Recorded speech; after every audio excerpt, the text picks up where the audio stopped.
समा जोबोद बेसेन गोसा। समनिख्रुइ बेसेन गोसासिन मुलुगाव आरो मा दंबावो?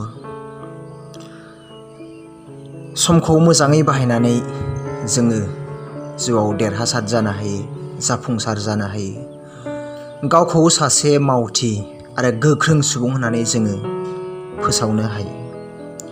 समा नोंनि आखायाव बेसेबां दङ, नोङो साननानै लादि बेनो नोंनि आखाइनि रां।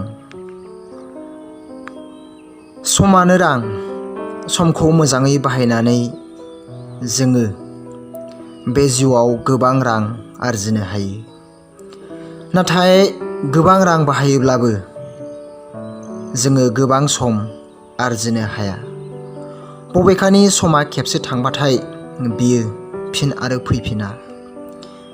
सानसेयाव जोङो खालि 24 घन्टाल' सम मोनो। बे 24 घन्टा समखौ जोङो मोजाङै बाहायनांगोन। समखौ जोङो बेसेन होनांगौ। समजों लोगोसे उन्दुनाय आरो सिखारनाय, बेखौ सानफ्रोमबोनि हुदा खालामनांगौ। ओरैनो जेबो मावाजासेनो समखौ जोङो नस्थ' खालामो। जेबो थांखि गैयाजासे खामानि मावनानै समखौ जों नस्थ' खालामो। गुबुनखौ नाङा फाङा रायखोमानानै, गुबुननि मुवा बेसाद लाखोमानानै, मेल खुंनानै, बुलाय सुलाय खालामनानै,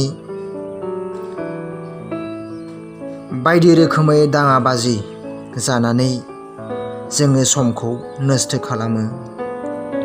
माखासे थि खालामखानाय हाबाफारिखौ फेलें खालामनानै समखौ जोङो नस्थ' खालामो। नाथाय समखौ बेसेन होनांगौ। समजों लोगोसे गासैबो जानानै फैयो। समनि बेसेना रांनिख्रुइबो बांसिन। जायफोर समखौ मोजाङै बाहाया, बिसोरहा जिउआव थांखि गैया। बिसोर बेसेन गैयै सुबुं।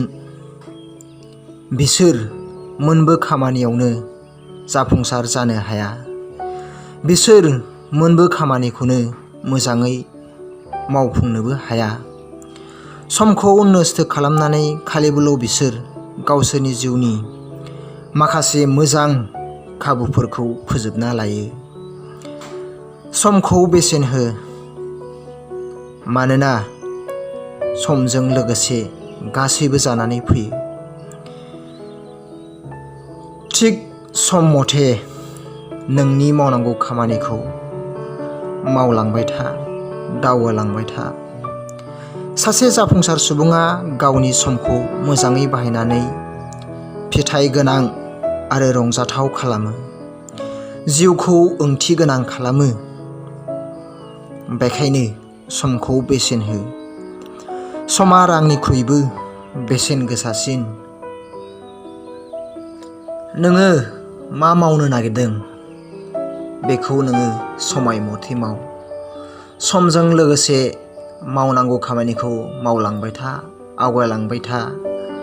समखौ माब्लाबाबो नस्थ' दाखालाम। मानोना समखौ नस्थ' खालामोब्लानो जोंनि दावगानाय, जोंनि जौगानाय, जोंनि देरहासारनाया उनफिननानै थायो। गोबां खामानि मावनांगौफ्रा गोग्लैसोनानै थायो। बेखायनो समजों लोगोसे मावनांगौ खामानिखौ मावलांबाय था, मावलांबाय था।